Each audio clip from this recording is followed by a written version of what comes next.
መቸም ሓሳዳ ቦ ኣይሃብካ ኢዘብል እዛ ትርእይዋ ዘለኹም ቆልዓ ኣብ ገለገለ ፊልምታት ርኢኹማ ትኾኑ ኢኹም ኣብ ተስዓታት ዝነበረት ሓንቲ ንፍዕቲ ኮኸብ ተዋሳኢት እያ ነይራ። እዛ ቆልዓ እዚኣ ከዓ በተሽዑ ግዜ ትሰርሖም ዝነበረት ፕሮሞሽናት ተዋስኦታት ከዓ ብጣዕሚ ጽቡቕ ኣታዊ ጽቡቕ ክፍሊት ነይርዋ። ንሱ ጥራይ ዘይኮነ ከዓ ህቡብነትን ዓወትን ነይርዋ። ነገር ግን በትሳ ዝረኸበቶ ህቡብነትን ዓወትን ኣቦኣ ሕጉስ ኣይነበረን። ኣብ ልዕሊ ጓሉ ኣዝዩ ዝቐንእ ነይሩ። ብዶሞ ስለ ዝበለጸቶ ንጓሉ ኩሉ ግዜ እዩ ዝሕስዳ ነይሩ። በዚ ዝተልዓለ ከዓ ኣብ ልዕሊ ጓሉ ሕማቕ ነገር ፈጺሙ። ሰላም ንዓኹም ሰብርሕቆን ቀረባን ተኸታተልቲ ናይ ጓልሽሽ ዩቲዩብ ከመይ ተሉ እምባርካስን ሎም መዓልቲ ካብቲ ልሙድ ሓቀኛ ታሪኽ ይሒዘልኩም መፅየ ዘለኹ። እዚ ናይ ሎም መዓልቲ ዝነግረኩም ታሪኽ እዚ ጨካን ኣቦ ንጓሉ ስለ ዝቐንኣላ ኣብ ልዕሊኣ ሕማቕ ነገር ፈጺሙ እቲ ዝፈጸሞ ነገር ከዓ እንታይ ምዃኑ ክሳዕ መወዳእታ ሓቢርኩም ሳይተዳ ፀኒሕኩም ክነግረኩም እየ። ቅድሚኡ ግን ነዚ ቪድዮ እዚ ብላይክን ብሳብስክራይብን ጀምሮ ናብቲ መደብ ከብለኩም። እዚ ታሪኽ ዝጀምረሉ ካብዛ ትርእይዋ ዘለኹም ቆልዓ እዛ ቆልዓ ሽማ ጁዲት ትበሃል። ጁዲት ኣብ 1978 ዓመተ ምህረት ኣብ ኤልኤ ካሊፎርኒያ ኣሜሪካ እያ ተወሊዳ። ኣቦኣ ናብ ዲኣን ከዓ ናብራ ንምምሕያሽ ካብ ሃንጋርያ ናብ ኣሜሪካ ዝመፁ ስደተኛታት እዮም። ኣቦኣ ጆሴፍ ዝበሃል ኣዲኣ ከዓ ማርያ ትበሃል። ጆሴፍ ሓደ ፀገም ሓደ ሽግር ነይርዎ። እቲ ፀገሙ ከዓ እንታይ እዩ? ብጣዕሚኡ ኣልኮላዊ መስተ ዝሰቲ ሰካራሚዩ ዓጭዓጭዩ ሓራቂዩ ከምኡውን ዓመፀኛን ሃዳድን ሰብ እዩ። ብዙሕ ግዜ መስተ ምሰቲ ከዓ ሓንቲ ዝጀሃረላ ሕክያ ነይራ። ንሳ ከዓ እንታይ እያ ነይራ? ካብ ዕለታት ሓደ መዓልቲ ምስ ሓደ ሰብኣይ ምስ ተባእስና ብሓንቲ ካሰቲ ዓልየ ቀቲለዮ እንዳበለ ንብዙሓት ሰባት እዩ ዝህድደላ ነይሩ ዘሕክያ እዚኣ። ብዘይንሱ ከዓ ብዙሕ ግዜ መስተ ኣብ ዝሰትየሉ ግዜ ምስ ዝተፈላለዩ ደቂ ተባዕትዮ እዩ ዝባእስ ነይሩ። ነገር ግን እዚ ሂወቱ እዚ ቅድሚ ምስ ማርያ ማለት ቅድሚ ምስ ኣደ ጁልየት ምልላዩ ዝነበረ ሂወት እዩ። ብዝኾነ ካብ ዕለታት ሓደ መዓልቲ ኣብ ኤልኤ ኣብ ዝርከብ ባራት ኣዲኣ ንጁልየት ማርያ ኣብ ባራት እያ ትሰርሕ ነይራ። ኣብቲ ትሰርሓሉ ዝነበረት ባራት ከዓ ጆሴፍ ክሰቲሉ ምስ መፀ ከዓ ምስ ማርያ ይረአ እዩ። ከምኡውን ጆሴፍ ጸሊም ምልኩዕ ነዊሕ ሰብኣይ ነይሩ። ብዘይንሱ ከዓ ጆሴፍ ጥሒሻ $100 ኣብ ሓንቲ ጣውላ ዝሕሽሻ እንዳተባሃለ ዝምጎስ ሰብ ስለ ዝነበረ ብጣዕሚ ገንዘብ የውፅእ ስለ ዝነበረ ማርያ ቀልጢፋ እያ ብኡኡ ተሳሒባ። ኣይፀንሑን ከዓ ክልቲኦም ምቅርራብ ይጅምሩ። እቲ ምቅርራቦም ከዓ እንዳዓሞቐ ምስ ከደ ከዓ ኣብ ሓያል ፍቕሪ ይኣትዉ። ፍቕሪ ድሕሪ ምጅማሮም ከዓ ከይፀኒሖም ክልቲኦም ሓዳር ገይሮም ተመሪዖም። ሓዳር ድሕሪ ምግባሮም ከዓ ንጆሴፍ ፅቡቕ ስራሕ ስለ ዝነበሮ ከዓ ኣብ መጀመርታ ሓዳሮም ኩሉ ነገር ፅቡቕ እዩ ነይሩ። ንሰበይቱ ዝተፈላለየ ህያባት ይሂባ ከምኡውን ሕጉሳት ኮይኖም እዮም ዝነብሩ ነይሮም። ድሕሪ መርዖኦም ድሕሪ ሓደ ዓመት ከዓ ናይ መጀመርታ ጓሎም ኣብ 78 ከዓ ጁዲት ጓሎም ትውለድ። ጓሎም ድሕሪ ምውላዳ ከዓ ማርያ ከዓ ባህሪ ናይ ጓላ ከተስተውዕል ትጅምር። ባህሪ ናይ ጓላ ዘስተውዓለቶ ከዓ እንታይ እዩ? ጓላ ናይ ምውሳእ ተኽእሎ ተውህቦ ከም ዘለዋ ተስተውዕል። ጓላ ንመጻኢ ኮኸብ ተዋሳኢት ክትከውን ከም ትኽእል ስለ ዝተገንዘበት ንጓላ ከተሰልጠና ትጅምር። ጁዲት ጓል 5 ዓመት ኣብ ዝኾነትሉ ግዜ ከዓ ኣዲኣ ማርያ ማለት እዩ ናብ ዝተፈላለዩ ቦታታት ናብ ዝተፈላለዩ ኦዲሽን ሒዛታ ክትከይድ ትጅምር። ኣይፀንሐትን ከዓ ገና ኣብ ኣፍላ ዕድሚኣ ገና ኣብ ግዜ ንእስነታ ከዓ ጁዲት ብጣዕሚ ብዙሕ ስራሕ ትረክብ። እቲ ዝረኸበቶ ስራሕ ከዓ እንታይ እዩ? ናይ ፕሮሞሽን ናይ ምውዕዋዕ ስራሕ ረኺባ። በቲ ትሰርሖ ዝነበረት ናይ ምውዕዋዕ ከዓ ድሓን ዝኾነ ኣታዊ ክትረክብ ጀሚራ። በብቁሩብ ከዓ ካብ 2-3 ፕሮሞሽን ከዓ ናብ ዓበይቲ ናይ ቴሌቭዥን ቻነላት ዝበሃላ ከዓ ክተዋዓውዕ ትጅምር። ናይ ጁዲት ነገር ብፕሮሞሽን ኣያብቅዐን ከዓ ፊልሚ ናይ ምስራሕ ዕድል ትረክብ። እቲ ዕድል ዝረኸበትሉ ከዓ ገና ጓል 6 ዓመት ኣብ ዝነበረትሉ ግዜኣ ናይ መጀመርታ ፊልማ ሰሪሓ። በታ ናይ መጀመርታ ዝሰርሓታ ፊልማ ከዓ $100,000 ክፍሊት ተዋሂብዋ። በዚ ናይ ሕጂ ክቕየር እንከሎ $1,000,000 ማለት እዩ። እዛ ቆልዓ እዚኣ ገለ ካብቲ ዝሰርሓቶም ፊልምታት ከዓ ላንድ ቢፎር ታይም፣ ኦል ዶግስ ጎ ቱ ሄቨንን ካልኦትን ፊልምታትን እያ ሰሪሓ።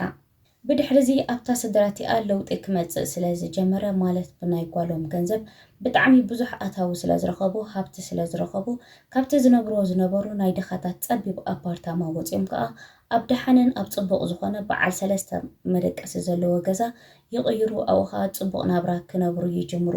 ነገር ግን ኣዲኣ በዚ ናይ ጓላ ዓወት ብጣዕሚ ሕጉስቲ ነይራ። ምክንያቱ ሂወታን ሂወት ጓላ ንቕየር ስለ ዝነበረ። ነገር ግን ኣቦኣ ጆሴፍ በዚ ነገር እዚ ሕጉስ ኣይነበረን።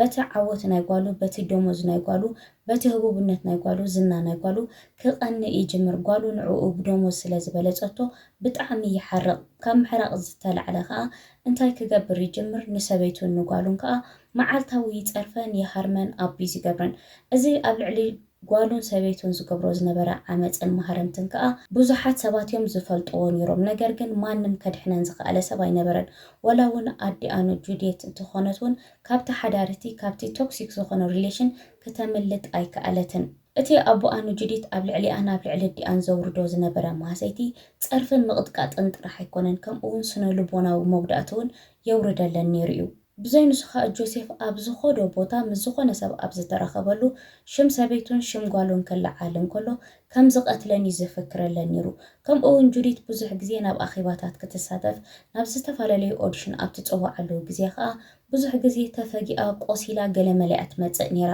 ከምኡውን ጁዲት እንታይ ከም ዘጋጠማ ከዓ ንሰባት ትነግር ነይራ ኣቦኣ ከም ዝሃረማ ኣቦኣ ከም ዝቀነ ኣቦኣ ንዓኣ ነዲኣን ግፍዒ ከም ዘውርደለን ከም ዝቕጥቅጠን ትዛረብ ነይራ ነገር ግን ማንም ሰብ ሰሚዑ ጎል ሓንቲ ክገብረለን ኣይከኣለን ማንም ሰብ ክሕግዘን ኣይከኣለን ኩሉ ሰብ ሰሚዑ ስቕ ጥራሕ ኢሉ ካብ ዕለታት ሓደ መዓልቲ ግን ኣብ ሓደ መደበኛ ኦዲት ጁዲት ተኣኪባትሉ ኣብ ዝነበረትሉ ግዜ ማለት ኣብ እዋን ኣኼባ ሃንደበት ንብዓታ ይውሕዝ ንብዓታ ጀረብረብ ኢሉ ይሞልቃ ብድሕሪዚ ጁዲት እቲ ዘጋጠማ እቲ ብገዝኣ ትሕልፎ ስቃይ ንኩሎም ትዕልሎም ኣቦኣ መዓልታዊ ከም ዝቕጥቅጣ ከም ዝፀርፋ ነዲኣ እውን ከምኡ ብዝሓዞም ብዝረኽቦን ከም ዝሃርማ ኩሉ ግዜ ክቐትለን ከም ዝደሊ ከም ዝፍክረለን ብጣዕሚ ተሃስያ ብጣዕሚ ኣብ ጭንቀት ናብራ ከም ዘላ ትነግሮም ብድሕሪዚ ንሳቶም ግን ስቕ ኣይበልዋን ናብ ናይ ህፃናት ናብ ናይ ትሕቲ ዕድመ ናይ ስነ ልቦና ሕክምና ዝረኽብሉ ቦታ ይሰድዋ ኣብኡ ከዓ ሕክምና ምርመራታት ትጅምር ነገር ግን ጁዲት ጌና ከይተሓከመት ሕክምናኣ ኣብ ዝጀመረትሉ ግዜ ኣዲኣ ነቲ ሕክምና ከም ዝቋረፅ ትገብሮ እቲ ምክንያት ከዓ እንታይ እዩ ንሰብኣያ ክትፈትሖ ከም ዝሓሰበት ኣብ ዝቀረባ ግዜ ንሰብኣያ ፈቲሓ ንሱ ኣብ ዘይፈልጦ ቦታ ኣብ ካልእ ቦታ ኣብ ኣፓርታማ ኬዳ ኣድራሻኣ ቀይራ ከም ትነብር ተኻርያ ከም ትነብር ነጊራቶም ብድሕሪ እዚ ከዓ እቲ ኣብ ልዕሊ ጁዲት ዝተጀመረ ናይ ሕክምና ናይ ስነ ልቦና ሕክምና ይቋረፅ ናብ ገዝአን ይኸዳ ነገር ግን ኣዲ ኣነ ጁዲት ማርያ ቀልጢፋ ነቲ ውሳኔቲ ክትውስኖ ኣይከኣለትን እቲ ምክንያት ከዓ እንታይ እዩ እቲ ብገንዘብ ጓላ ዝተገዝአ ሃብትን ንብረትን ከምኡውን ነቲ ፅቡቕ ገዛን ከምኡውን እቲ ናይ ጓላ ስርሓ ከዓ ክጎናደብ ስለ ዘይደለየት ከዓ ሰሲዓ ስቕ ትብል ብድሕሪዚ ግን ነታ ስድራቲኣ ሓደ ከቢድ ነገር እዩ ኣጋጢሞን እቲ ዓመት እቲ ኣብ 1988 ዓመተ ምህረት እዩ ነይሩ በዚ ግዜ እዚ ከዓ ጁዲት ጓል 10 ዓመት ቆልዓ ነይራ ካብ ዕለታት ሓደ መዓልቲ ከዓ ወይ ካኒ ካብ ዕለታት ሓደ ለይቲ ከዓ እታ ስድራ ብምልእታ ኣብ መደቀሲኣ ደቂሳትሉ ኣብ ዝነበረት ግዜ ጆሴፍ ግን ኣይደቀሰን ነይሩ ቀስ ኢሉ ከዓ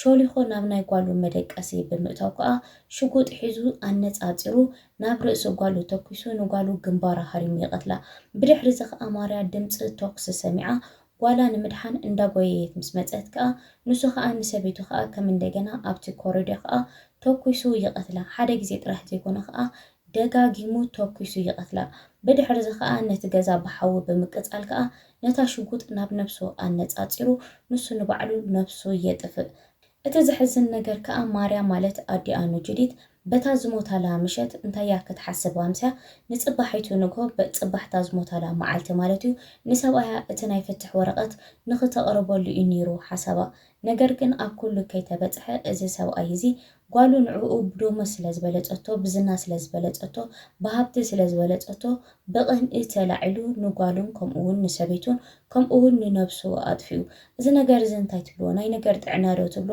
እዚ ሕስድና ጥራሕ ኣይኮነን እዚ እውን እንኮላይ ናይ ርኩስ መንፈስ ስራሕ እየ ዝብሎ ምክንያቱ ማንም ኣቦ ብናይ ውላዱ ዓወት ብናይ ውላዱ ሃብቲ ብናይ ውላዱ ዝና ይሕጎስ ዳ እምበር ብናይ ውላዱ ዓወት ኣይቀንዕን እዩ ኩሎም ወለዲ ንደቆም ዝፅዕሩ ከምኦም ክኾኑ ዘይኮነሲ ኣነ ዝፈልጦ ልዕሊኦም ንክኾኑ እዮም ንደቆም ዘምህሩ ምእንቲ ደቆም ኢሎም ዝሰርሑ ምእንቲ ደቆም ኢሎም ዝፅዕሩ እዚ ሰብኣይ እዚ ግን ፍሉይ እዩ ሰበይቱን ጓሉን ኣጥፊኡ ከምኡውን ነብሱ እውን ኣጥፊኡ እዩ ብዝኾነ ኣብዚ ዛንታ እዚ እንታይ ርእይቶ ኣለኩም ኣነ እዚ ሰብ እዚ ጥዕዮ ኣይብሎኒ ናይ እምሮ ፀገም ጥራሕ ዘይኮነ ናይ መንፈስ ሽግር ኣለዎ ማለት ናይ ርኩስ መንፈስ ፀገም ኣለዎ ኣብ ውሽጡ ኮይኑ ዝእዝዞን ዝርብሾን ብጣዕሚ ርጉም ዝኾነ ርኩስ መንፈስ ስለ ዘለዎ እዩ ሰይጣን ናብ ዝኩሉ ነገር ንክገብሮ ደፋፊኡ ወይ ልየ ዝሓስብ ብዝኾነ ናትኩም ሓሳብ ርእይቶ ተዳህሊኩም ኣብ ቦታ ኮመንት ኣቐምጡሉ ኢኹም ኣብ ዝመፅእ ብካልእ መደብ ክንራኸብ ኢና ሰሰናዩ ጥጥዑ ምንዓኹም ደቂ ዓበይቲ ባይ ማረር ፈተኩም ኣሰይ